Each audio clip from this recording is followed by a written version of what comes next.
नमस्कार, सवाल इंडिया का में आपका बहुत बहुत स्वागत है। मैं हूं अभिषेक मुंबई के स्टूडियो से और शुरुआत कर रहे हैं रूठे कांग्रेसी को मनाने से कि किस तरीके से रूठे कांग्रेसी को हरीश रावत को राहुल गांधी और गांधी परिवार ने मना लिया है। ये पहले उत्तराखंड के में थोड़े से नाराज थे। आप सबको पता है मुख्यमंत्री के पद का चेहरा होना चाहते थे और चाहते हैं, लेकिन उन्होंने मुलाकात के बाद एनडीटीवी से कहा है कि वो पूरी तरीके से संतुष्ट हैं और उनके हाथ खुल गए हैं।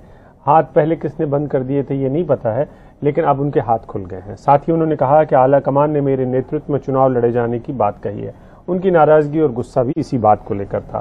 कहा है कि मैं मुख्यमंत्री बनूंगा या नहीं ये फैसला चुनाव के बाद विधायक दल करेगा। साथ ही हरीश रावत ने कहा कि आला कमान ने सबको एकजुट रहने का संदेश दिया है।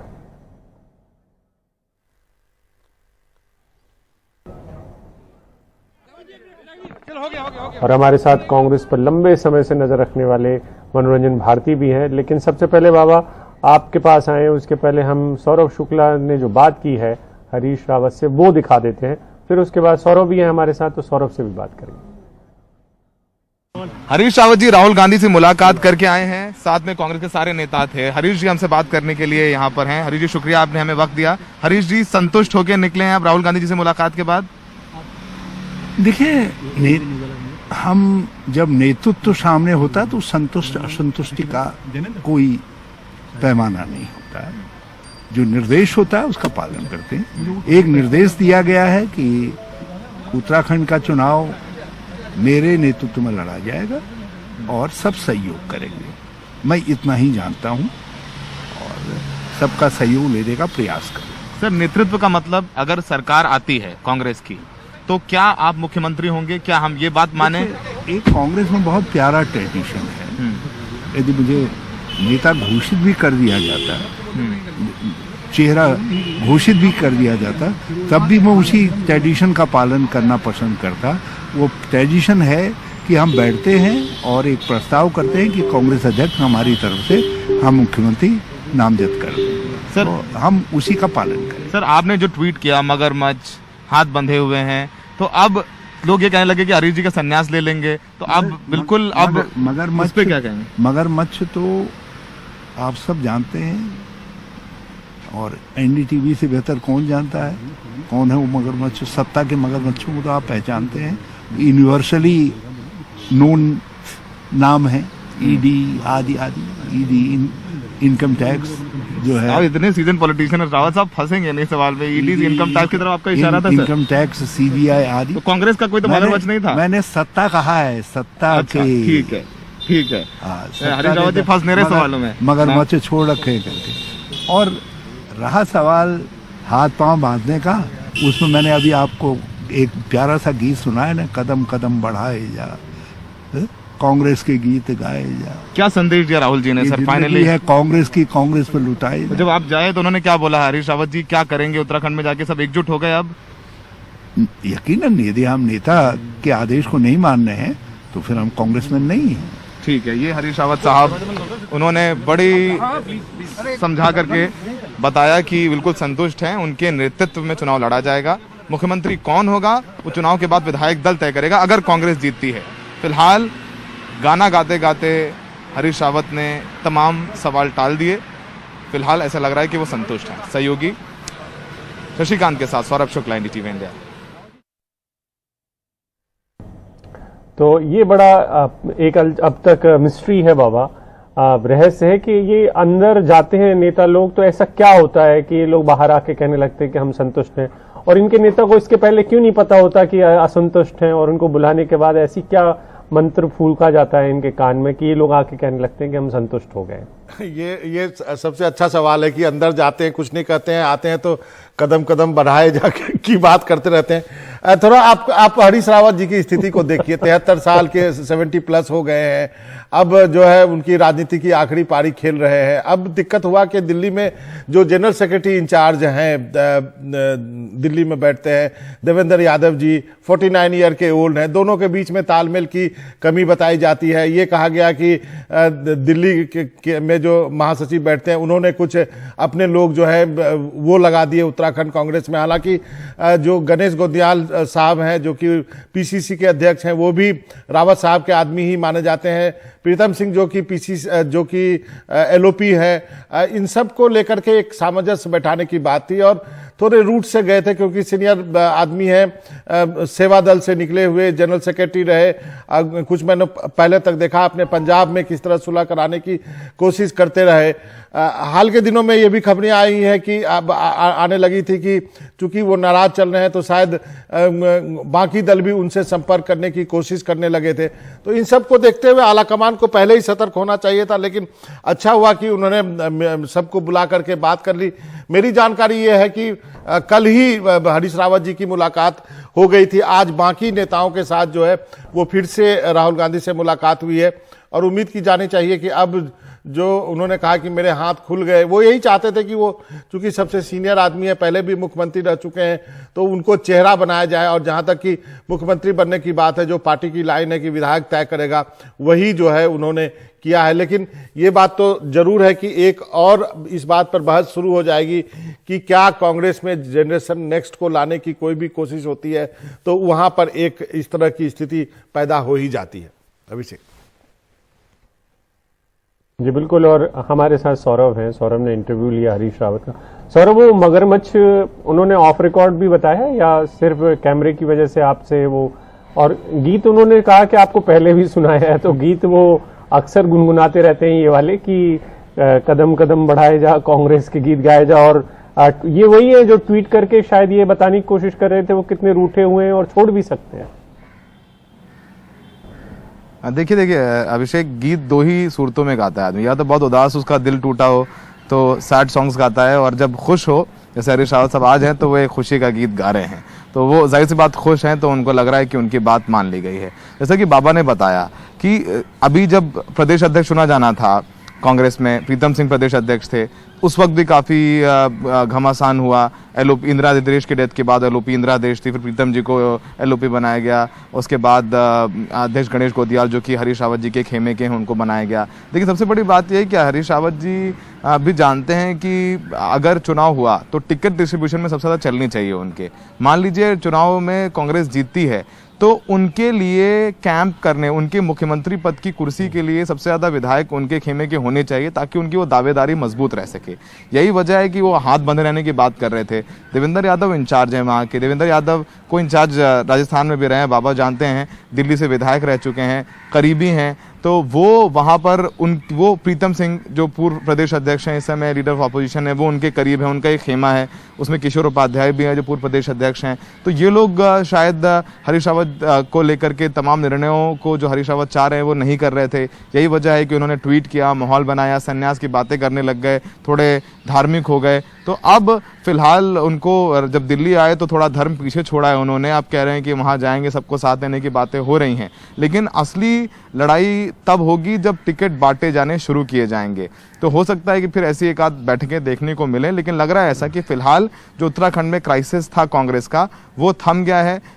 सारे नेता यहाँ थे, प्रीतम सिंह को भी बुला लिया गया था, हरीश रावत भी मौजूद थे, गणेश गोंदियाल भी थे, किशोर उपाध्याय भी थे, यशपाल आर्या भी थे, तो सारे कांग्रेस के बड़े नेता यहाँ पर थे। और राहुल गांधी ने सबसे पहले हरीश रावत से अकेले बात की और फिर सबको बुला के बारी बारी फीडबैक लिया है, और संदेश यही दिया गया है कि हरीश रावत के नेतृत्व में चुनाव लड़िए, साथ में रहिए और चुनाव जीत के आइए, उसके बाद देखा जाएगा मुख्यमंत्री कौन बनेगा। अभिषेक बिल्कुल बाबा, हम लोगों को एक स्पेशल शो इस बात के लिए करना चाहिए कि नेता जब वो पहले जो बोल रहे होते हैं और उसके बाद में जो बोल रहे होते हैं और फिर जो बाद में उसका अर्थ हमें बताने की कोशिश करते हैं वो कितना हंसी वाला होता है। और सौरभ ने भी शायद अपनी हंसी कितनी मुश्किल से रोकी होगी जब वो ये कह रहे थे कि मगरमच्छ से मेरा आशा ये था कि इनकम टैक्स ईडी। तो ये जो आर्ट है घाघ लोगों का, इनके लिए सही शब्द है राजनीति के लिए, राजनीतिक घाघ। तो इनकी ये कला के बारे में बताएं हमें बाबा, क्योंकि ये बड़ा ये कांग्रेसी आर्ट ही है सबसे ज्यादा। नहीं, जहां तक मगरमच्छ की बात वो कर रहे थे वो निश्चित रूप से जहां तक मैं समझता हूं वो बाकी पार्टियों की बात थी। जैसे कि देखिए देवेंद्र यादव उत्तराखंड में जो है ना खेल जो है तितरफा हो गया है। आम आदमी पार्टी बहुत अच्छा जो है एक अच्छी शुरुआत है, उनके पास एक अच्छा लीडर है जो साफ छवि का है, और निश्चित रूप से जो मगरमच्छ की बात हुई थी उसमें मुझे लगता है कहीं ना कहीं ये भी संकेत था कि आम आदमी पार्टी जैसी की भी बात आप इसको समझ सकते हैं। अब ये इंटरप्रिटेशन की बात है, हम कुछ और इंटरप्रिटेट कर सकते हैं, रावत साहब कुछ और कह रहे थे, लेकिन स्थिति यह है कि आसान चुनाव नहीं है। और ये चुनाव जो है बीजेपी, देखिए बीजेपी को मालूम है 3 मुख्यमंत्री बदल चुकी है, आम आदमी पार्टी वहां पे अपने पांव पसार रही है। ऐसे में कांग्रेस जो है वो डिवाइडेड हाउस होकर के इस चुनाव में नहीं जा सकती थी। और उनके पास सबसे बड़े कद का नेता कौन है? हरीश रावत है, पूर्व मुख्यमंत्री रह चुके हैं। लेकिन दिक्कत है कि पिछला चुनाव हरीश रावत 2 जगह से लड़े थे, दोनों जगह हार गए थे। तो ये एक समस्या है वहां पर कि जो 2 जगह से दोनों जगह हार गए। उसके बाद अब जो स्थिति बनी है इसमें एक आप कह सकते हैं कि राहुल गांधी ने सबको एकजुट रहने के लिए कहा है, क्योंकि उनको लगता है कि ये एक ऐसा स्टेट है जहां पर वो एक चांस ले सकते हैं। और ऐसे स्टेट में यदि अलग अलग होकर के दिखे तो अच्छा नहीं होगा। तो शायद इसलिए ये आप टेम्परेरी ट्रूस किया गया है। बाकी तो जब जीत यदि होती है उसके बाद देखा जाएगा किसकी दावेदारी बनती है। लेकिन जैसा कि सौरभ ने कहा कि टिकट बंटवारे में किसकी चलेगी, ये काफी महत्वपूर्ण रहेगा। बिल्कुल, और कांग्रेस को किसी विपक्ष की जरूरत नहीं होती है, वो आपस में भी सिर फुटबॉल करके विपक्ष की भूमिका निभा देते हैं एक दूसरे के लिए। बहुत बहुत शुक्रिया सौरभ आपका इस पूरी जानकारी के लिए और जुड़ने के लिए। बाबा, इस समय कोरोना पर स्वास्थ्य मंत्रालय की एक प्रेस कॉन्फ्रेंस आ रही है, ओमिक्रॉन को लेकर चिंताएं हैं, सीधे उस प्रेस कॉन्फ्रेंस में चल रहे हैं। All data shows T cells remain intact. That is what we really require. While the antibody defenses from some courses have been undermined, there has been hope that T cells, the second pillar of an immune response, can prevent severe disease by attacking infected human cells. अब ये concept 2 हैं। एक concept है कि जब आप टीका लगाते हैं तो आपके शरीर में न्यूट्रलाइजिंग एंटीबॉडीज तैयार होती हैं और वो फिर बीमारी से लड़ती हैं। दूसरा कॉन्सेप्ट है कि आपके शरीर में टी सेल्स भी होते हैं और वो टी सेल्स याद रखते हैं बीमारी को, और जब भी बीमारी पुनः आती है तो वो फिर सामना करते हैं। तो केवल ये कहना कि न्यूट्रलाइजिंग एंटीबॉडी टाइटर नीचे आ गया इसलिए अब मैं खतरे में पड़ गया हूं, ये संभवतः ठीक बात नहीं है। क्योंकि अगर आपका न्यूट्रलाइजिंग एंटीबॉडी टाइटर्स नीचे आ रहे हैं, डिक्लाइन हो रहे हैं, which they decline over a period of time but they don't become zero. It is not all and nothing scenario, या तो सब कुछ होगा या कुछ नहीं होगा, ऐसी स्थिति नहीं है एंटीबॉडी टाइटर्स के मामले में। वो धीरे धीरे कम होते हैं, लेकिन जब तक वो एक डिफाइंड थ्रेशोल्ड से ऊपर हैं तो वो बीमारी का मुकाबला करेंगे। इसके साथ साथ टी सेल्स भी बीमारी का मुकाबला करते हैं, यही अब्दी महमूद कहना चाह रहे हैं। अब हम आपको बताना चाहते हैं कि भारत में ओमिक्रॉन वेरिएंट किस प्रकार से फैला। ऊपर जो आप नंबर देख रहे हैं वो राज्य और संघ शासित क्षेत्रों की संख्या है। इस समय देश के 17 राज्य और संघ शासित क्षेत्र 358 ओमिक्रॉन केसेस को रिपोर्ट कर रहे हैं। So there are now 358 Omicron cases in 17 states and UTs of India. We will now show the same figure in India's map. So there are 17 states and UTs, 358 cases, and 114 of them have recovered. So this is also important. We have also shared with you the breakup of these 350 cases state-wise and UT-wise, as well as the number of cases that have recovered state-wise and UT-wise. Equally important is a analysis of 183 cases that has been done. 183 Omicron positive cases. So out of these 183 cases that were analyzed, we found 121 had foreign travel history. तो इस समय स्वास्थ्य मंत्रालय कह रहा है कि केरल और मिजोरम में जो मामले बढ़ रहे हैं वो चिंता की वजह है, और दुनिया के 108 देशों में अब ओमिक्रॉन के केस हैं। ओमिक्रॉन से बहुत तेजी से फैलता है, इसमें भी कोई शक नहीं है। दुनिया भर में ओमिक्रॉन से जिनकी मौतें हुई हैं उनकी संख्या 26 है, जो कि कहा जा सकता है कि जो पिछली डेल्टा वेरिएंट था उसके मुकाबले बेहद कम है। और स्वास्थ्य मंत्रालय इस पे अभी इस समय अपडेट दे रहा है, कह रहा है सावधान रहने की जरूरत है। वक्त एक ब्रेक का है।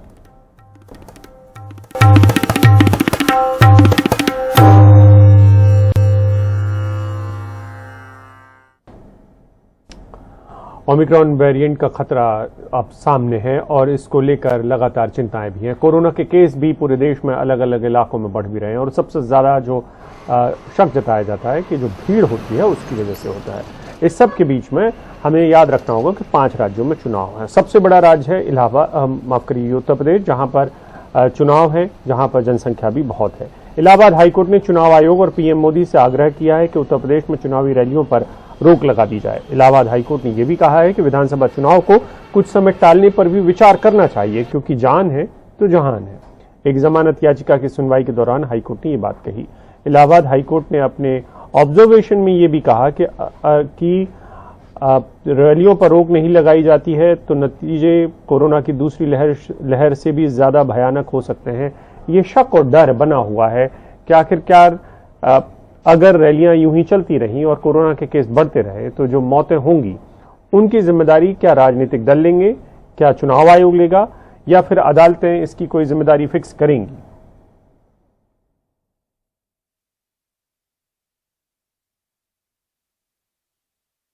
देखिए, उत्तर प्रदेश, हम उत्तराखंड के बाद हम अगले हफ्ते उत्तर प्रदेश जाएंगे और वहाँ भी हम सब समीक्षा करेंगे।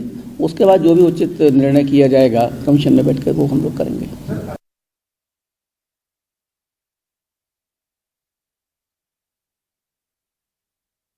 हमारे साथ आलोक पांडे जुड़ रहे हैं, हमारे साथी उत्तर प्रदेश से। आलोक, बताएं कि एक तो ये किस संदर्भ में इलाहाबाद हाईकोर्ट के जो जज साहब हैं उन्होंने ये बात कही, ये जज साहब कौन है, उनका अगर आपके पास कोई परिचय हो तो, और दूसरा ये भी कि एक दौरे की बात कर रहा है चुनाव आयोग, तो वो दौरा पहले से तय था और वो क्या जानना चाहेगा उत्तर प्रदेश पहुंचेगा तो? देखिए, 2 चीजें हैं। जस्टिस शेखर यादव हैं इलाहाबाद हाईकोर्ट के। जो पिटिशन था वो अनकनेक्टेड था, एक बेल पिटिशन पे हियरिंग कर रहे थे। बेल पिटिशन पे जब उन्होंने आदेश कर दिया तो उसी आदेश में उन्होंने करीबन 2 पेज के ऑब्जर्वेशन दिए।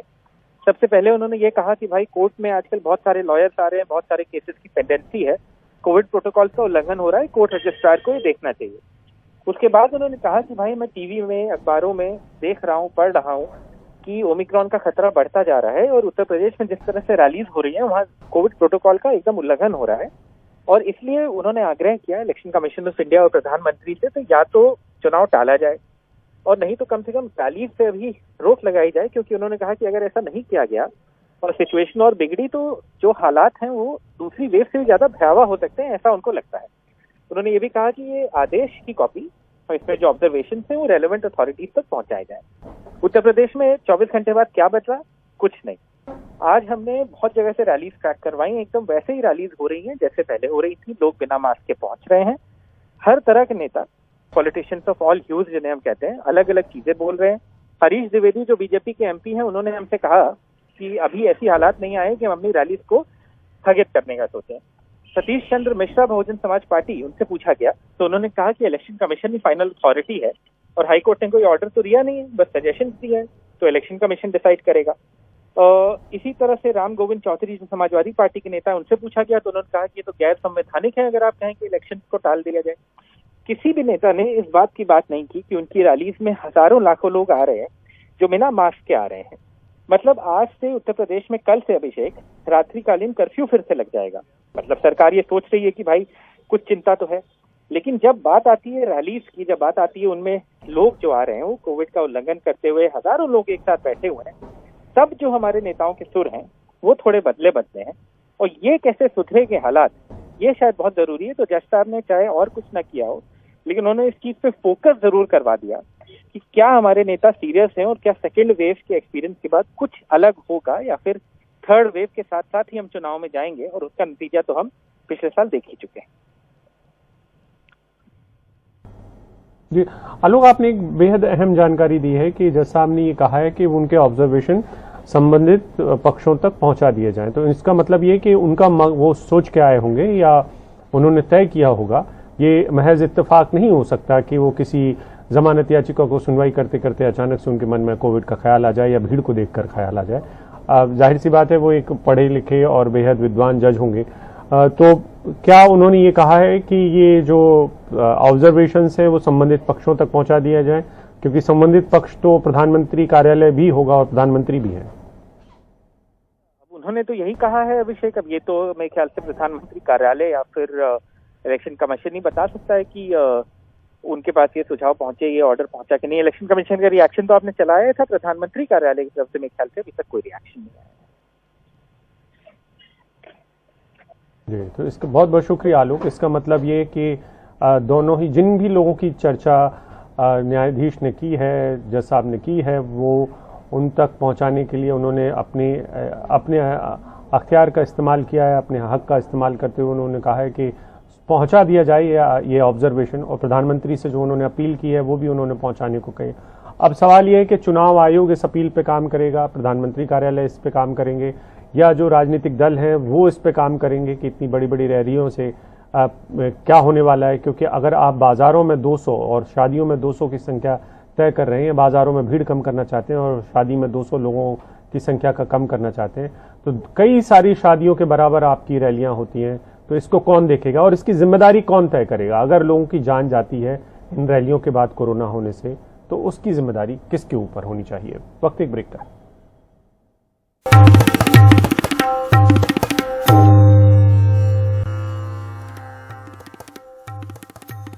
चुनाव का मौसम है और देश की जो केंद्रीय एजेंसियां हैं वो नगद की गंध पहचान लेती हैं। इस बार जो गंध है वो बहुत ज्यादा तेज थी, क्योंकि इत्र के कारोबारी जो इत्र की सप्लाई करते हैं उनके यहां से हुई है।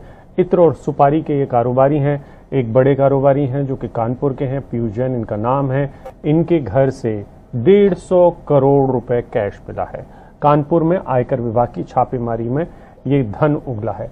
पैसा इतना ज्यादा था और इतना बड़ा था कि उसको गिनने के लिए इनकम टैक्स के अधिकारी शायद कम पड़े, इसीलिए SBI state bank of India के कर्मचारियों को इस काम पर लगाया गया, मशीनें बुलवाई गई और उनके साथ ये कैश गिना गया।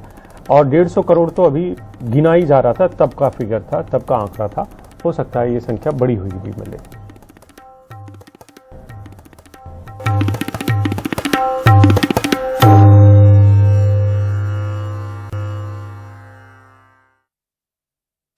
बात NDTV की इंडिया को मिले सम्मान की, जिसमें सुशील महापात्रा को, हमारे जो साथी हैं, उनको हिंदी की ब्रॉडकास्ट कैटेगरी के लिए रामनाथ गोयन का अवार्ड मिला है। और ये सम्मान उन्हें इसलिए दिया गया है क्योंकि उन्होंने एक स्टोरी की थी, एक सीरीज की है काले पानी की नहर का सफेद सच, इसके लिए उन्हें रामनाथ गोयन का अवार्ड मिला है। इसके पहले भी उन्हें 2017 में इसी तरीके से रामनाथ गोयन का अवार्ड मिल चुका है। सुशील की ये स्टोरी 22 फरवरी 2019 को प्राइम टाइम में चली और इस स्टोरी की इम्पैक्ट स्टोरी भी NDTV इंडिया पर दिखाई गई। इस स्टोरी में बताया गया कि हरियाणा के पलवल, बल्लभगढ़ और फरीदाबाद इलाके में कैसे नहर के जहरीले पानी की वजह से लोगों को अलग अलग गंभीर बीमारियां हो रही हैं। 22 फरवरी को NDTV पर यह खबर दिखाए जाने के बाद प्रशासन द्वारा उठाए गए कदम को लेकर 22 अगस्त, 29 अगस्त और 24 सितंबर को भी खबरें दिखाई गई, जिसे दर्शकों ने प्राइम टाइम में बेहद पसंद किया।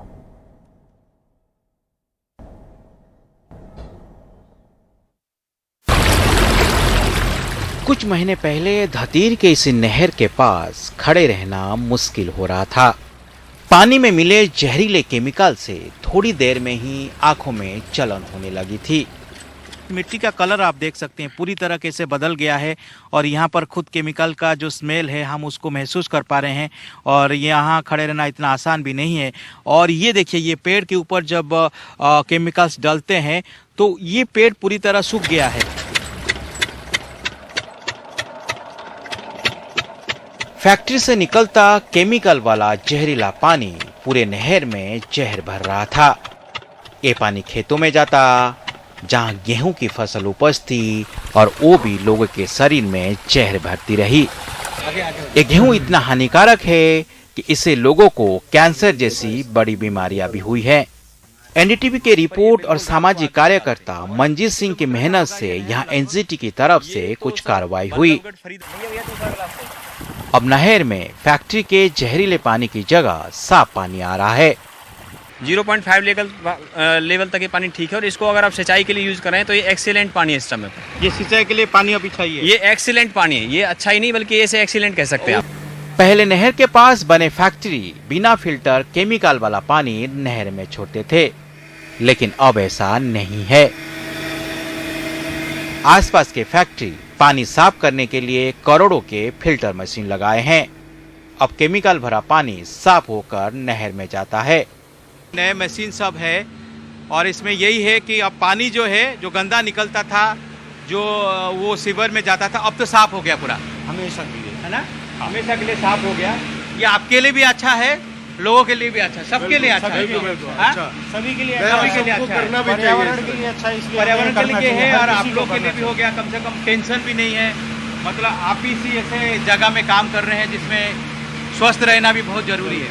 इसका क्या है कि ये वायु प्रदूषण को कंट्रोल करता है। अगर हम बताए हुए पॉल्यूशन कंट्रोल बोर्ड के बताए हुए क्राइटेरिया से बाहर जाते हैं तो इमीडिएट उनको ऑनलाइन सिस्टम है, सारा उनको पता लग जाता है और इमीडिएट हमारे को मेल करते हैं कि आप कंट्रोल करो। तो हमने जो भी गवर्नमेंट के जो रूल्स रेगुलेशन हैं सारे फॉलो किए हुए हैं, हम उनके साथ हैं। हम एवरी टाइम कोई भी उन्होंने बोला है कि आप अपना पानी को कंट्रोल करो, पानी हमारा कंट्रोल होता है, वायु प्रदूषण है, जो भी है हम लोग गवर्नमेंट के साथ हैं। गवर्नमेंट जो भी इंस्ट्रूमेंट रहती है हम वो लगाते हैं और ऑनलाइन सिस्टम है आज की डेट में कोई प्रॉब्लम नहीं होगी। हम लोग कोई गलत काम कर ही नहीं सकते, अगर गलत काम करेंगे तो इमीडिएट गवर्नमेंट को पता लग जाएगा। धतीर के सिर्फ इसी इलाके में कुछ कार्रवाई हुई है। अब 70 किलोमीटर तक फैले इस नहर के जहरीले पानी को स्वच्छता की स्वागत का इंतजार है। देखना है ये इंतजार कितना लंबा होगा। सुशील महापात्रा की रिपोर्ट, एनडीटीवी इंडिया।